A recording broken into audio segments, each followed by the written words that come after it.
A big aloha and welcome to day 2 of the Harvest Show, live from Honolulu, Hawaii.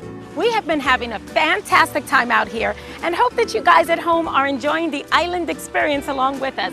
We've got a great show for you today as we bring you more of the faith, customs, and traditions of the people here in Hawaii. Plus, you guys at home get to watch me ride the big one today. So stay tuned as we come to you live from Hawaii.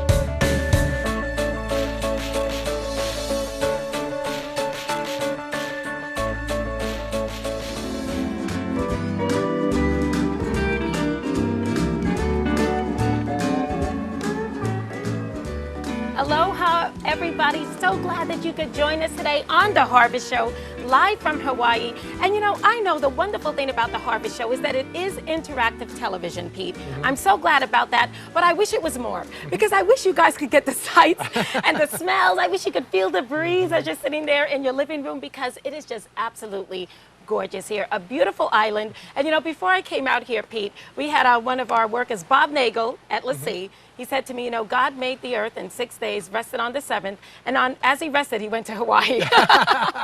So now that I'm here, I actually believe that. Yeah. But it's been wonderful, Pete. Well, that's good. Beautiful, beautiful place filled with beautiful people. Now, Kelly, this is your first trip here. Yes. You're day 3 in Hawaii. What's your favorite experience? You know what? It has to still be the surfing. The surfing. The surfing, which you guys, I mean, this is a fabulous show because you are actually going to get to see me ride. I say the big one. I think it was all of 2 inches. Kelly in water. Oh, Kelly, oh my goodness, I know. And that's another thing. First of all, the funny thing is my son, before I came out here, said, Mom, don't go in the water. You'll get eaten by a shark. He was, you know, warning me about all these things. And I am not a water person. You know, I don't like to swim in the water except for taking a shower. So I was a little afraid. But, you know, Hans Hedeman, and guys, we just want to say thank you to him. He has a surf school out here, did a wonderful job, got me on the surfboard, and I actually rode a wave. So we get to see you surf today. You get to see me surf. Boy. I actually All fall right. down a few times too, but hey. Okay. Did they cut all that out, or they left that in? I think they left a little bit of it Okay, in there. all right. But you know what? It's funny because what he said to me, the instructor, Hans, he said, every time I fell off, he said, Kelly, get back up on the board. That's right. And I didn't want to, of course, but I did. And you know, sometimes that's the way life right. is. Got to get back up on that board. But one of the things too, Pete, that I've been so impressed with is that aloha spirit. And I know I talked a little bit about it yesterday, but it's such a spirit of kindness and love. You can't help but catch it. Do you catch it every time you come here? You know, absolutely. The aloha spirit is fantastic here. And you know, at the same time, the islands are a little challenged economically. They're predicting maybe tourism's going to go down a little bit. So everybody on the mainland, come to Hawaii, help the economy. We need you to come out here and help them. But you know, that aloha spirit, it resides also in Feed the Hungry. Yes, it does. Where we're reaching out to people. And right now we've got Stefan on the phone down in Galveston, Texas and Lamarck, Texas. And Stefan, are you with us? Yeah, man, it sounds like you're having just a wonderful time down there with all the great people of Hawaii. Well, we are, Stefan, and but at the same time, you're doing a marvelous work there in Galveston, and thank you for being there. Yeah, and you know, Pete, it's all about what we can do with the help of our partners to reach out in times of need. And today we went over to a place called Bayou Vista, just south of Lamarck, just north of Galveston Island itself. And you know, the devastation there was pretty stark, with homes sliding off of their foundations, boats in the middle of the road, that type of thing. Residents starting to come back, and we're just thankful that we can be here as the hands and feet of Jesus, reaching out and just blessing them in their time of need.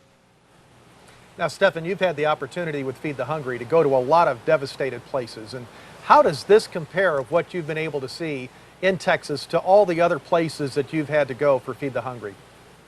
Well, Pete, you know, you can simply say it looks like a major hurricane has ripped through this area, because that's what it looks like, similar to what happened in the Gulf Coast.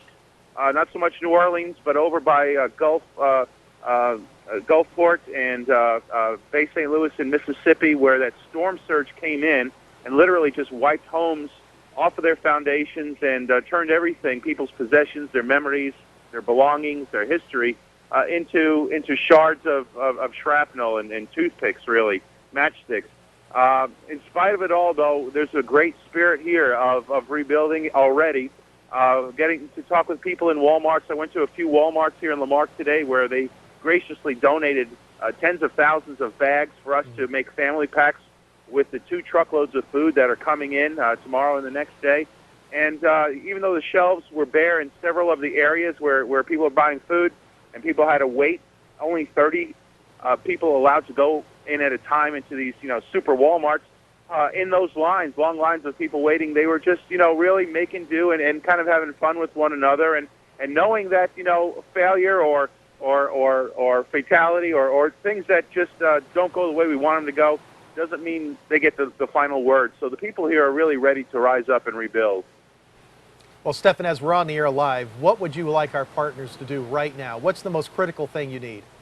Well, number one is, and it's not just a cliche, it's to pray. It's to pray that we get the resources we need from corporate donors, from our financial partners, favor with the government agencies and emergency teams in the areas here, that the job gets done.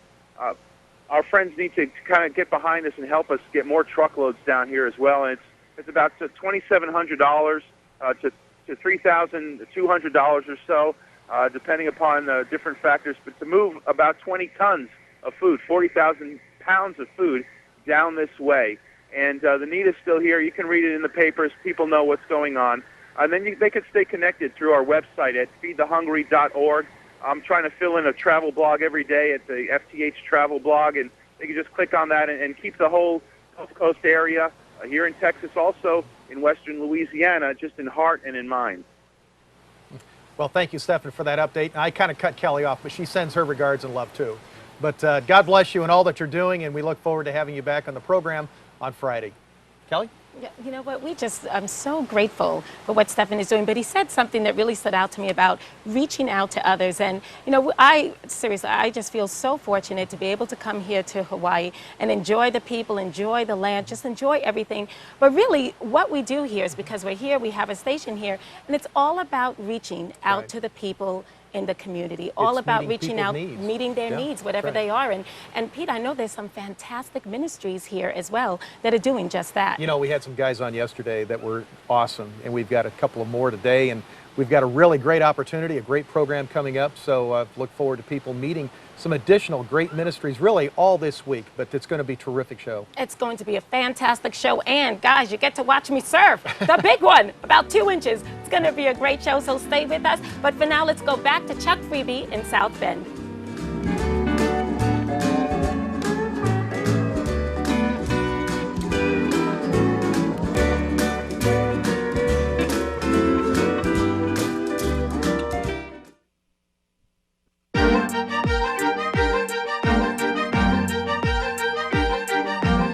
Friends, it's Tuesday, September 16, 2008. Here's what's happening in your world. Stocks took a wild ride and bond prices jumped today as nervous investors grappled with concerns about more high-profile companies. The Dow Jones Industrial Average traded in a wide range, riding a roller coaster from minute to minute based on the latest announcement.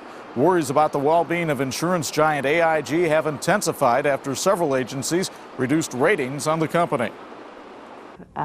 Not too many companies would avoid being affected by an AIG bankruptcy.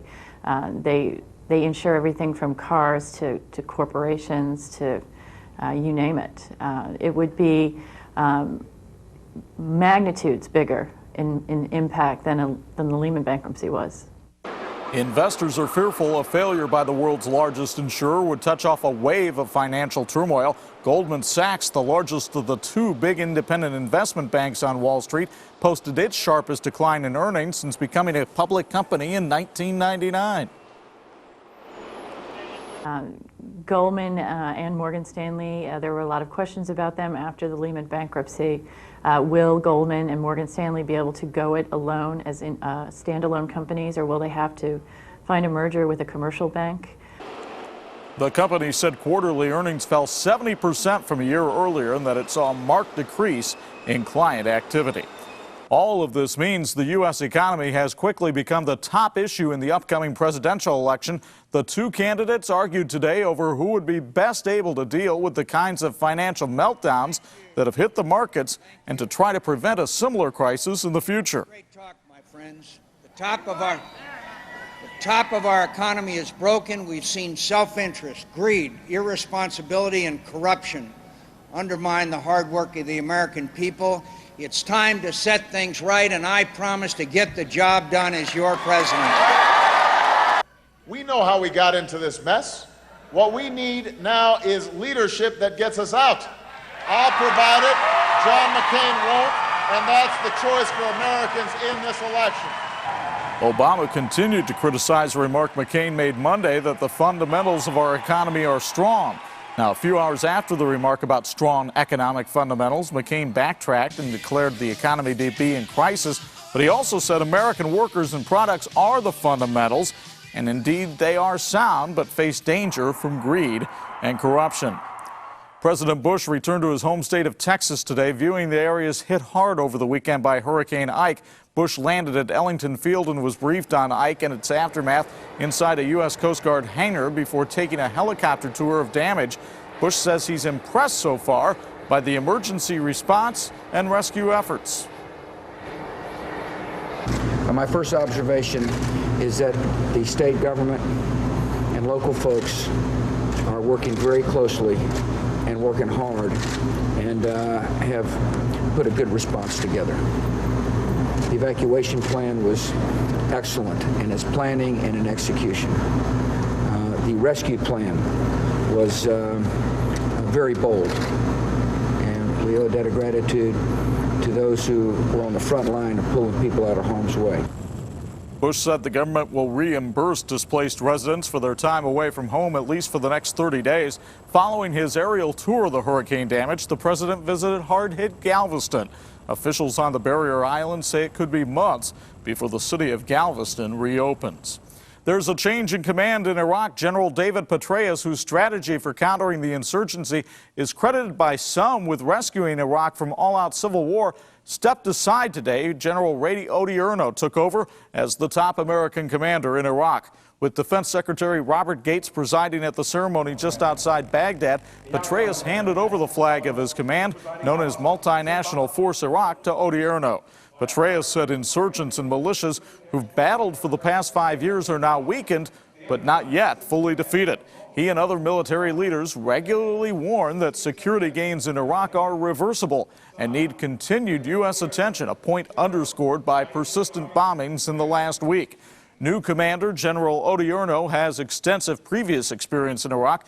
He's widely expected to be able to continue building on the gains made under Petraeus's command.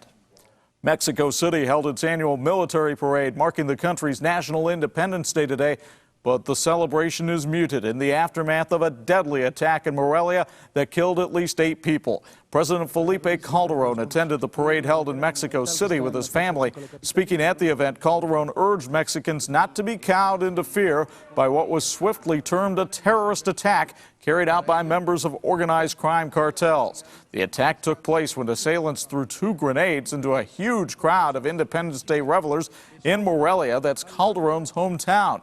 8 people were killed and over 100 others were injured in this brazen attack. Many viewed the attack as an escalation in the war between Mexico's army and the drug gangs. You know, one of the best times we can ever have as an individual on this earth is to make a new friend. We want to be your friend. We want you to be our friend.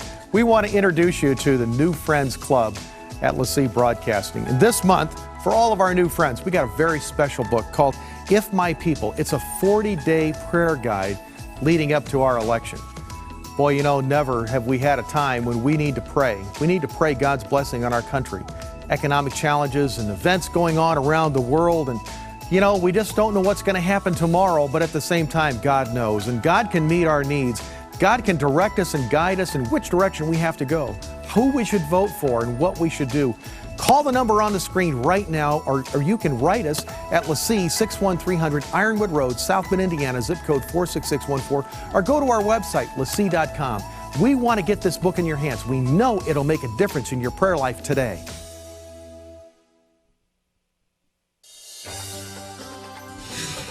Hello, I'm David Sumrall, one of the board of directors of LeSee Broadcasting, and I would like to encourage you to support this ministry outreach. This is not just a television station, this is a missions outreach.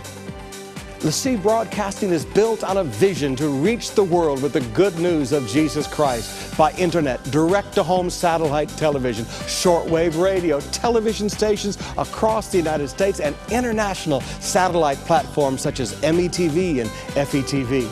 This vision is flourishing today because of the faithfulness of God and the faithfulness of you, our partners. But the work is expanding, and there's room for you to join in partnership. Please write this address on the screen down right now and send a check today to join us as a partner. Or for your convenience, you can use your credit cards and give over the internet. Just go to LeSee.com. Thank you so much for joining us in partnership to touch the world with the good news of Jesus Christ.